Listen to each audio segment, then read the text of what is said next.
ideia, a gente sabe que o tempo é curto, essa é uma atividade para fazer em uma hora e meia, né? Mais tranquilo, mas enfim, vamos do jeito que dá. A ideia, né, Thaís, agora é abrir, né, para os grupos, o pessoal relatar questões, a gente tem meia hora, e aí se vocês conseguirem sistematizar ali no Padlet, né, enfim, fica um registro da atividade também, né, ou postagens individuais também, quem quiser. Mas a ideia era a gente abrir, aí acho que o papel meu e da Thaís agora fica de debatedor mesmo, dos dilemas, das questões que vocês trazem, do que bateu aí da nossa conversa, enfim. Tá aberto, tá?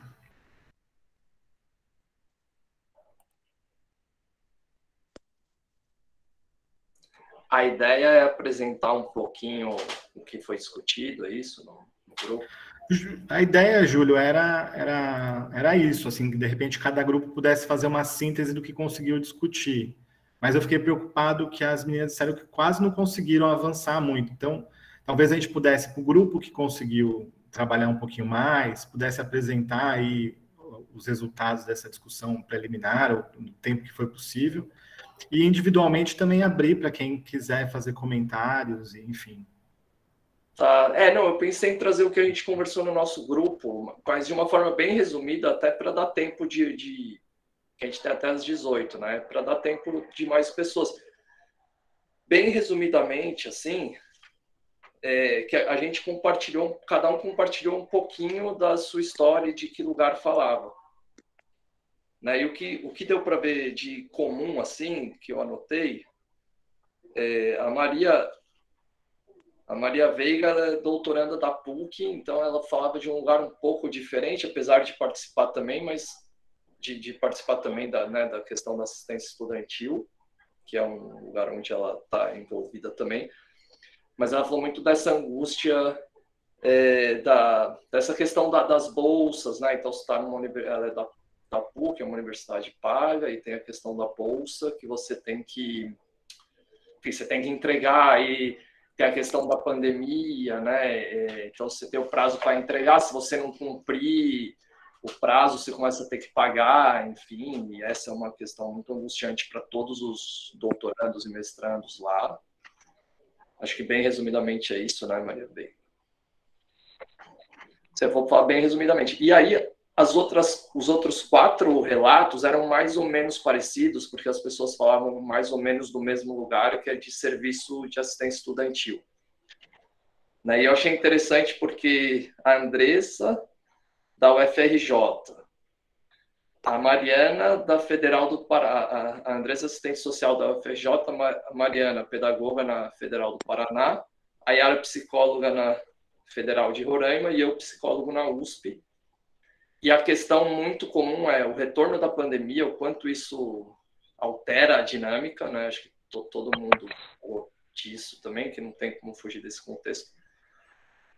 E uma coisa comum é assim, o trabalho que é para não deixar o serviço de assistência estudantil virar uma grande clínica, né? E isso de individualizar o sofrimento, e não, você tem que pensar a estrutura, mas tem uma coisa da universidade parecer não se importar tanto com isso, com a questão estrutural, e é mais tipo, resolva o problema. Assim. Então, e isso meio que acontece, né, no norte, no sul, no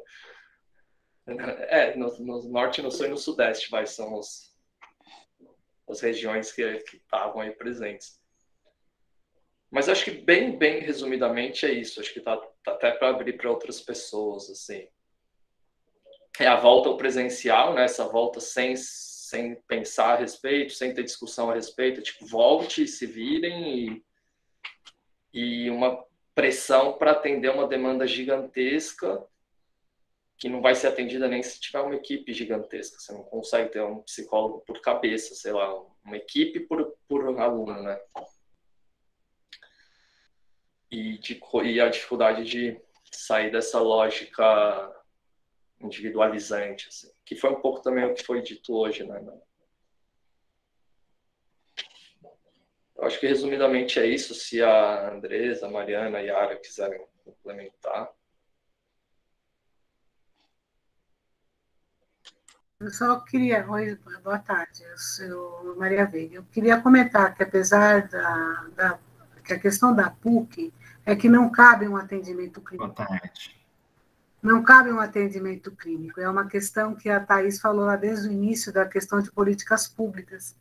No momento que estamos vivendo, de destruição da ciência, o corte de bolsas, né, o entendimento da angústia e do sofrimento do estudante, que não vai conseguir depositar o seu trabalho a tempo, numa universidade que cobra R$ 4.200 um curso de doutorado, o atendimento e o apoio ao estudante tem que ser diferenciado, não pode ser só uma questão clínica, né?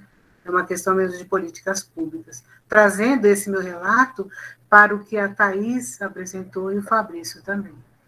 Então, é uma questão muito, muito delicada, porque além de envolver todas as outras dimensões, ainda envolve o dinheiro que você tem que tirar da sua casa, né, para não perder o curso e continuar. Então, era só isso que eu queria trazer para vocês. Agradecer, Thais e Fabrício, pela exposição.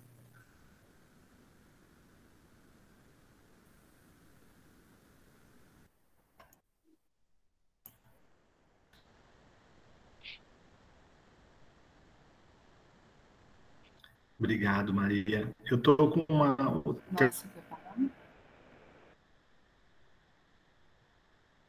internet oscilante aqui, tá? E se você quiser coordenar, faz parte. Tá picando, Sacó.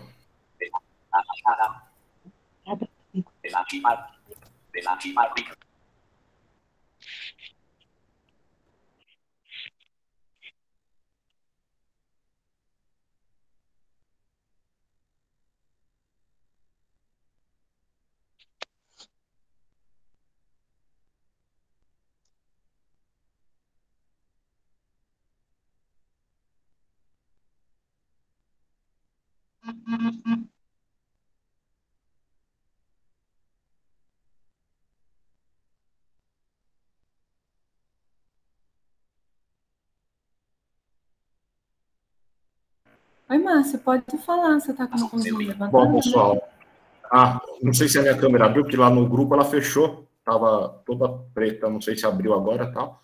Abriu, mas enfim, indo ao encontro do que o colega aí no começo estava falando, a gente falou também da corresponsabilização das instituições com o estudante, quer dizer, o estudante está lá dentro, não é porque entrou, porque ele é responsável por todo o percurso, né, o itinerário acadêmico dele, não. A instituição também tem que evoluir junto com ele, né, de modo que ele possa ter um melhor aprendizado. E as questões relacionadas a esse período de pandemia, né, que teve aí uma perda, né, no aprendizado e tudo mais, podem gerar adoecimento, assim como professores que eventualmente não conseguem agora dosar as atividades no sentido de voltarem para o presencial e, além do presencial, continuarem usando, né, esses instrumentos tecnológicos que a gente usou no período da pandemia, né, quer dizer, acaba estressando ou extrapolando, né, o conteúdo, eventualmente, da disciplina. Então, há necessidade de um equilíbrio também, né, na dose de material a ser dado ao estudante, que evite com que o estudante adoeça, né, tenha um adoecimento também. Então, a gente falou um pouquinho dessa questão, né, então, muito relacionado à corresponsabilização da instituição como um todo, e não deixar lá só um depósito e tudo mais, né. Aí não sei se as colegas querem falar alguma coisa, enfim, a gente não, enfim, não combinamos quem falaria ou não e tal, então eu só falei aqui para corroborar com o colega que falou antes. Vou fechar. Desativar o microfone.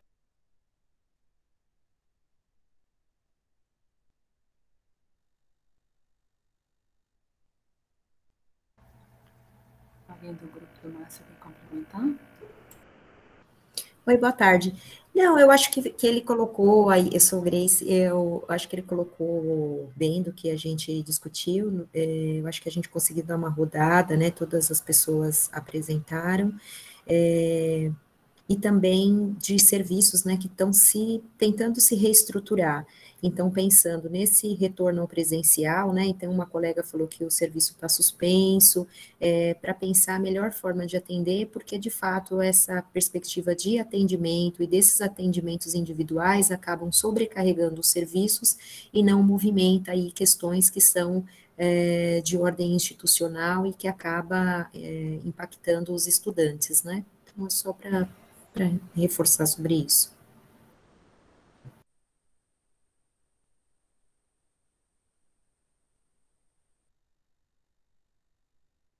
Dos outros grupos, teve gente que pensou coisas diferentes, que quer trazer também?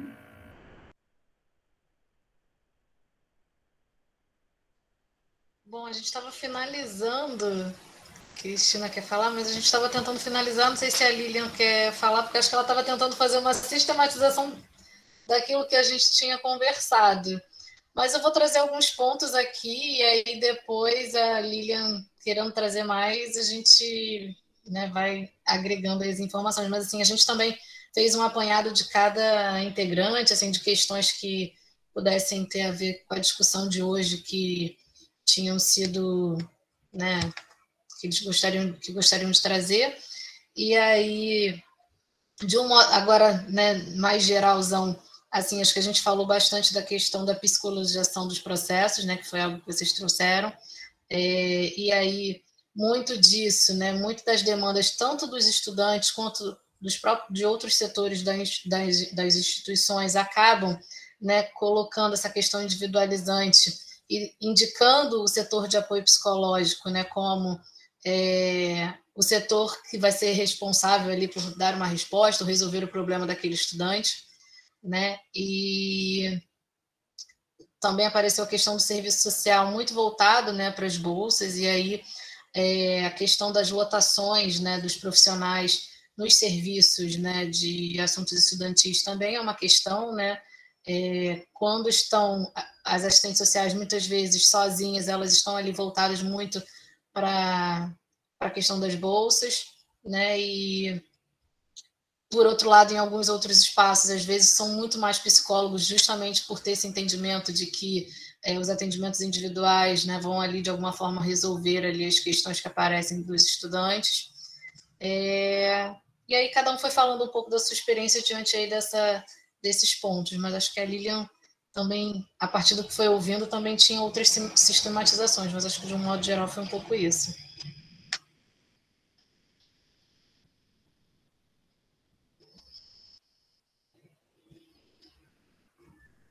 Então tá bom, Lilian.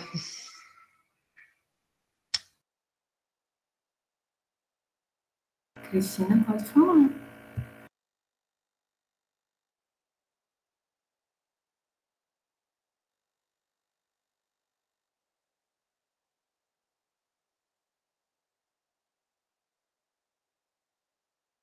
Ok, boa noite, pessoal. Desculpa, eu estava no Padlet tentando colocar alguma coisa. No meu grupo, eu sou professora no curso de farmácia da UFMG e eu entrei com 3 pedagogas, se não me engano, 4, né? Que acho que a Rosilene entrou no finalzinho. E elas perceberam assim, a necessidade da institucionalização da escuta, do serviço, para que tenham procedimentos oficiais e bem divulgados, né, bem conhecidos pela comunidade universitária, de saber como proceder em determinadas situações. Então, casos assim de mal-estar de determinado aluno, que por trás disso tem vários outros problemas, né, relacionados com a universidade, com a não adaptação, com a questão da saúde, abuso do álcool, vieram à tona. E todas sentiram assim que o problema realmente existe igualmente e muda somente de lugar, né? E a Carla Duarte, pedagoga na praia da UFC, disse que percebeu assim, que os alunos estão à flor da pele nesse retorno presencial, né? E eu notei que os alunos ainda não estão 100% no presencial, eles ainda estão meio remoto e meio presencial, e com isso as salas estão esvaziadas ainda, e eles estão tendo muita dificuldade em aprender ou aprender a estudar, ou aprender a aprender de novo, sabe? Então, né, como disse um dos participantes palestrantes do curso, que o aluno de 18 não tem mais o mesmo perfil do aluno de atualmente, né? E nós, professores, vamos continuar com as mesmas metodologias, né, as mesmas didáticas, como é? Eu entendo que a internet está nos assoberbando, né, de trabalho, tanto o professor quanto o aluno, e como é que a gente deve proceder para essa transição? Eu acho, assim, que é um caminho ainda a trilhar, sabe?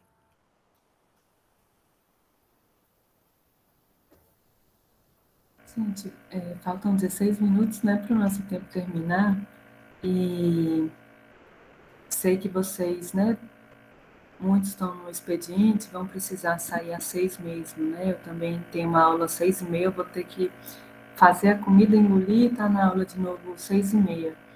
Se vocês concordarem, e assim, a minha vontade com isso que vocês falaram, já dava para a gente correr solto, né?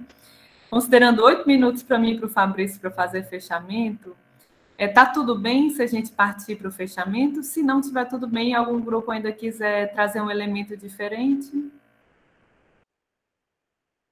Beleza, gente, eu queria só puxar algumas coisas, tá certo? Que acho que, assim, massa, né, das coisas que vocês trouxeram. Primeiro, eu fico muito feliz, né? Eu vejo que existem muitos coletivos que surgem, né, do Brasil inteiro, e é legal como esses momentos coletivos fazem com que a gente construa, né, assim, um discurso coletivo, e eu acho que existe um amadurecimento, né, assim, se eu for pensar, por exemplo, quando eu entrei em 2008, né, do que se falava e se pensava em 2008 na assistência estudantil, com o que se fala e se pensa hoje, eu tenho certeza que existe um amadurecimento, né, das pessoas que estão nesse campo sobre o que faz, né, o que nós fazemos. Isso daí eu acho que é a primeira coisa massa que eu acho legal de sublinhar, que é no que os nossos discursos se repetem, né, eles se repetem nessa compreensão de que não é coisa individual, de que não é coisa da psicologia propriamente.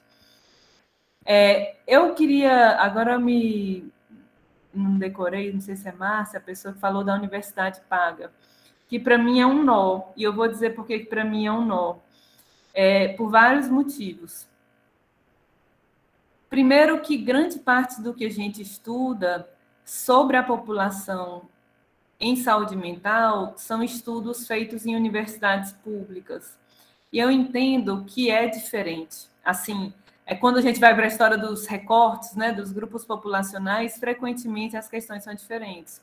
Eu tive a oportunidade de assessorar uma universidade grande, assim, nesse campo, só que eu vim com minha bagagem, né, da universidade pública, nessa minha experiência, e eu vi quanto essa bagagem me falhava, porque coisas muito elementares, como, por exemplo, quando eu penso em saúde, que eu penso nesse todo, que eu penso que não é possível, né, discutir saúde dos estudantes sem trabalhar com a saúde dos trabalhadores, e os trabalhadores dessa instituição estavam desesperados, porque estava tendo demissão em massa. Eu disse, vamos fazer um grupo, né, entre os professores.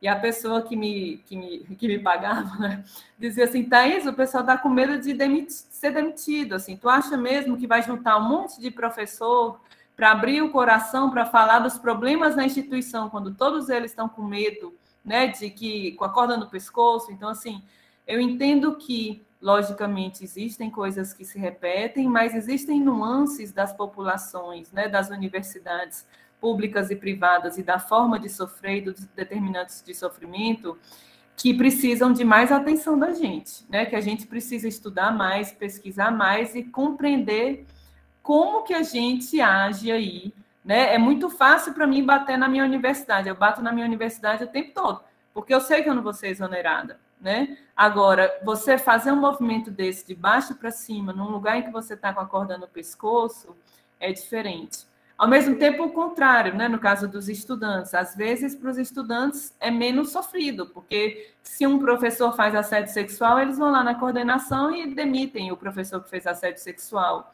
Na universidade pública, isso não é tão simples ou tão rápido assim, né? Então, eu acho que a gente precisa também colocar na roda, né, as questões das universidades privadas.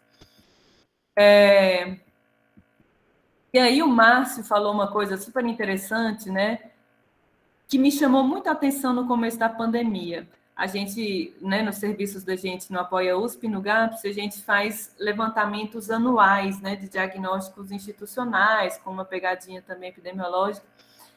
E a gente estava muito curioso sobre o que gerava sofrimento dos estudantes no início da pandemia, e eu tive uma impressão de que era muito próximo ao pré-pandemia, mas com outra roupagem.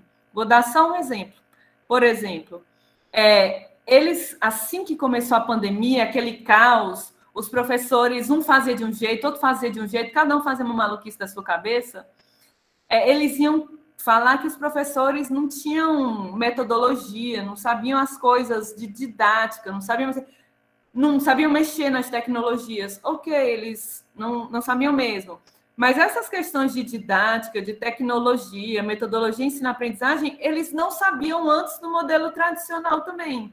Então, você deu uma outra roupagem com novos problemas que não são tão novos, né? Então, muitas coisas tinham essa impressão, né, de que tiveram novas roupagens. Lógico que a gente teve outras questões, né? Morte, luto, medo, assim, né? Outras coisas, mas também teve essa coisa. Tem uma coisa que eu acho que é muito importante para a gente, né, como serviço, e que na atenção psicossocial, no serviço de saúde mental, a gente é acostumado a fazer. O meu orientador de doutorado, Jackson Sampaio, é uma pessoa que no Ceará ele é referência na reforma psiquiátrica de lá, né? Ele teve várias experiências interessantes de reforma psiquiátrica. E ele, quando se criou a ala do Hospital Psiquiátrico no Ceará, público para crianças, se criou a ala e no dia seguinte estava lotado de criança, abriu e lotou. E ele dizia assim, vinha professora e dizia, mandava para o psiquiatra, porque o menino botou o pinto para o lado de fora. Botou o pinto para o lado de fora, manda para o psiquiatra, é doido, não sei o quê. Então, tem dois trabalhos nossos que eu acho que a gente não pode esquecer. O primeiro trabalho é de qualificação da demanda, né? Então, normalmente, a gente que trabalha no território, interior, né, que a gente vai conversar com o padre, né, assim, a gente qualifica a escuta do padre, a gente qualifica a escuta do professor de escola para saber o que é uma demanda de saúde mental, o que não é uma demanda de saúde mental. Esse trabalho nos ajuda até a diminuir a nossa fila de espera, né, quando a gente qualifica a demanda. E a outra coisa é a educação em saúde, né? Então, assim, por exemplo, situação de luto. O luto não deve ser medicalizado, um luto simples se resolve por si só. Mas precisa de alguém que já estudou luto e que sabe sobre luto para dizer, olha, no luto a gente trabalha assim, mas isso não precisa de um remédio, mesmo que os sintomas pareçam com sintomas de depressão. Então, tem a pegada da gente, da educação em saúde, que a médio e longo prazo nos serve muito, né? E nos serve muito também, nesse sentido, tem uma expressão que eles usavam lá em Quixadá, Quixadá é a experiência mais importante de reforma psiquiátrica do Ceará, que o Jackson Sampaio foi supervisor de lá. E eles chamavam auxiliar em saúde mental. Eles entendiam que todo mundo no serviço era auxiliar em saúde mental. Tá, então todo mundo sabe sobre saúde mental? Lógico que não. Se todas as pessoas, todos os leigos soubessem sobre saúde mental, não precisava de serviço de saúde mental. Mas se eu entendo que qualquer um pode ser capacitado em saúde mental, porque eu sempre digo assim nas minhas supervisões, como que eu aprendi o que eu aprendi? Falando, alguém falou, eu fui lendo, fui falando. Qualquer um pode conversar, qualquer um pode ler, não precisa de um diploma para aprender sobre saúde mental, né? Então, se eu compreendo que qualquer pessoa pode ser um auxiliar de saúde mental, eu qualifico também quem quer que seja, né? Se for um porteiro da instituição, a saber atender uma crise, né? A gente consegue diminuir também a nossa demanda e qualificar o nosso serviço. A Cristina falou uma coisa muito legal que eu gosto muito de pontuar. Se a gente pegar limpo e seco, o que a gente faz na atenção psicossocial no SUS e levar para a universidade, já vai ser bom, né, no sentido de uma qualificação. Mas, se a gente for para qualquer texto genérico, né, de atenção psicossocial, vai falar sobre os determinantes psicossociais. Quando eu escrevo sobre saúde mental do estudante, eu sempre gosto de falar dos determinantes educacionais do sofrimento. Porque muitas vezes, né, o leigo, normalmente, ele não tem uma compreensão sobre, por exemplo, como a didática do professor pode estar relacionada a sintomas de ansiedade. E eu sempre brigo nisso, né? Assim, enquanto eu acho que o pessoal do serviço social, isso já está mais evidente, né? Que serviço social, que a questão social faz parte da saúde, as equipes de saúde, em qualquer lugar, normalmente tem o pessoal do serviço social. Mas não é tão evidente para todo mundo que numa universidade, um educador, um pedagogo e um psicopedagogo são profissionais de saúde, né? Inclusive, uma outra aberração que normalmente acontece é que aí esses setores são separados, né? Então, se o aluno tem uma dificuldade de aprendizagem e por causa disso ele tem um sintoma de ansiedade, por sorte ou azar, ele vai cair num setor educacional ou num setor de saúde e, dependendo disso, ele vai ser tratado de uma forma completamente diferente, né? Então, se a gente não compreender, aí volta a lógica do SUS, que a gente parte dos planos terapêuticos singulares, vai escutar primeiro e vai articular de forma integrando essas ações, é isso, né? Vai ser isso mesmo, desintegrado. Tem uns 5 minutos, eu vou parar de falar para passar a palavra para o Fabrício. É muito pouco tempo, mas assim, fiquei ainda com vontade de ouvir mais vocês, que pena que passou, né? Tão rápido. Mas, de qualquer forma, acho que eu vou destacar uma questão para mim. Quem me conhece aqui da Unifesp sabe que eu sou meio doido mesmo nessa questão de como eu enxergo o trabalho, né? O que é atender o estudante, né? E acho que tem que começar assim, quando a gente vai olhar, tem lugares que os estudantes odeiam os serviços de apoio ao estudante, que há um conflito enorme. O estudante vai lá com bateria falar contra os profissionais, né? Assim, tem uma complexidade um pouco. Acho que a primeira coisa que acho que a gente tem que talvez fazer é o interesse pelo estudante, né? Ter o interesse de fato, acreditar, né? Enfim, eu vejo que tem colegas que muitas vezes ficam falando mal dos estudantes, né? Por mais que trabalhem diretamente com eles. Isso me chama a atenção, assim, de um lugar, né? E eu acho que tem um equívoco nosso, e aí quando a Grace fala, né, da parada técnica, como que a gente vai atender, eu fico pensando assim, que acho que às vezes a gente chega com todas as ferramentas antes de chegar com o nosso sentido ético-político na coisa, com o nosso olhar para a realidade. Então, eu sou assistente social, eu vou aqui preparar os meus atendimentos, eu sou psicólogo, a minha sala é essa, eu sou pedagogo, eu vou pensar aqui na organização dos estudos, se eu for... Óbvio que tem o núcleo, né? Tem o núcleo das profissões, acho que isso não dá para desprezar ninguém, né? Então, senão todo mundo ia ter feito lá, sei lá, uma faculdade de saúde coletiva, de graduação, né? Enfim, né? Mas a gente tem que, na minha opinião, se despojar um pouco das ferramentas de antemão e pensar um pouco em reconhecer o espaço que a gente está, os limites, os desafios, o que é importante, o que não é importante fazer e lançar forças. Meu sonho é que os assistentes sociais, que foi uma fala aqui, não ficassem cuidando dos auxílios. Se o auxílio é uma demanda de permanência estudantil, então, de alguma forma, todos os profissionais podem contribuir em regime de mutirão, enfim, né? Estou julgando uma ideia super assim, né? Não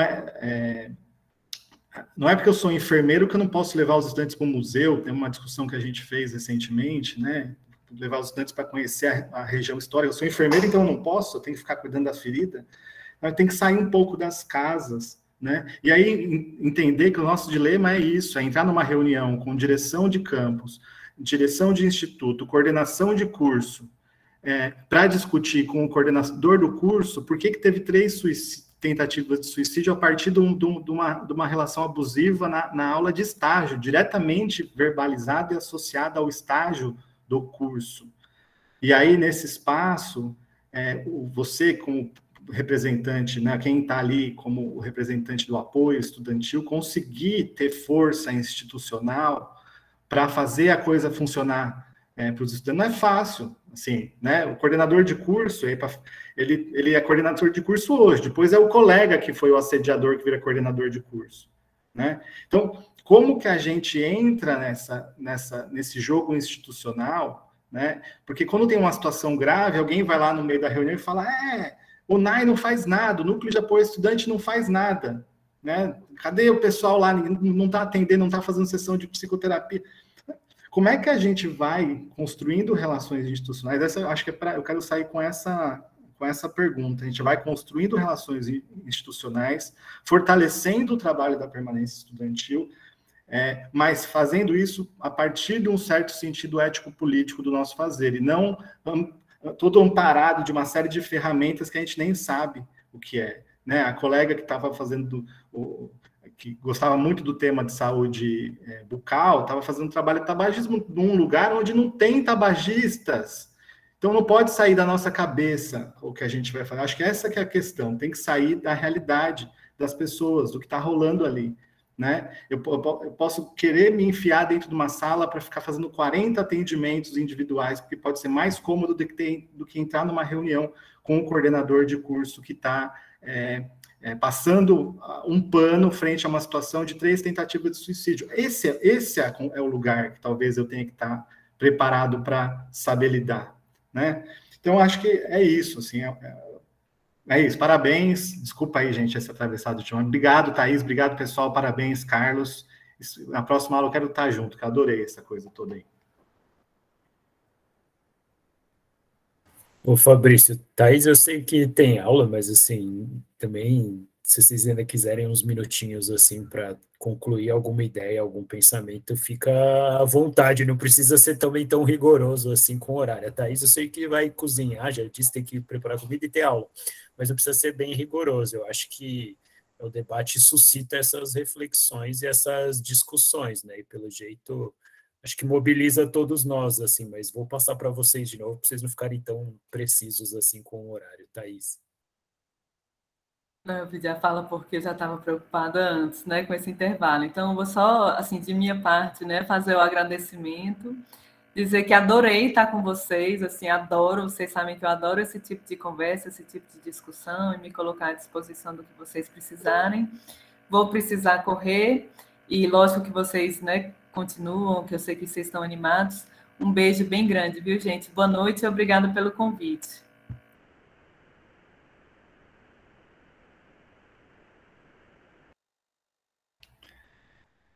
Eu posso ficar aqui, que se alguém estiver muito provocado com as nossas falas, se quiser falar alguma coisa, se não tiver também a gente pode ir, gente. A gente sabe aí da dinâmica de todo mundo, tá?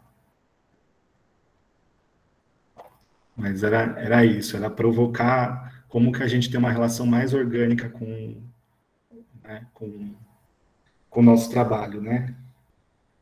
E aí, como que a gente consegue ter esse reconhecimento institucional? Mas, enfim, Carlos, eu acho que se ninguém quiser, pode encerrar também, tranquilo. Na verdade, não encerra especificamente aqui, né? Hoje, talvez, a gente encerra um pouquinho essa coisa...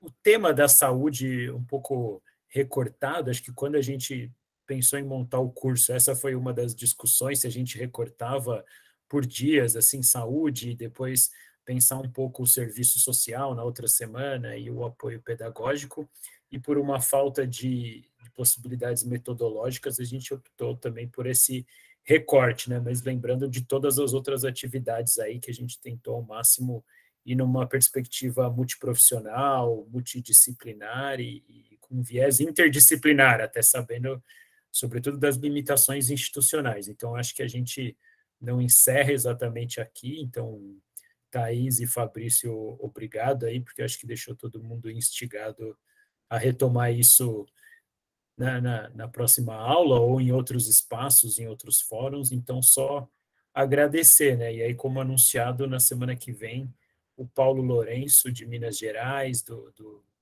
Instituto Federal de Minas Gerais, vai estar um pouco com a gente aí também para suscitar reflexões mais próximas aí do serviço social e talvez a parte de grande confusão que a gente faz ao misturar assistência estudantil com assistência social, mas deixar para o Paulo fazer essa discussão, que ele tem mais know-how para isso.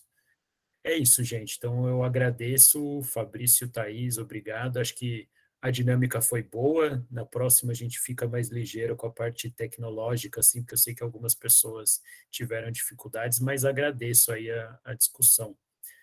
Valeu e até a semana que vem, gente. Obrigado. Tchau, tchau, gente. Boa noite. Tchau, tchau. Tchau, boa noite.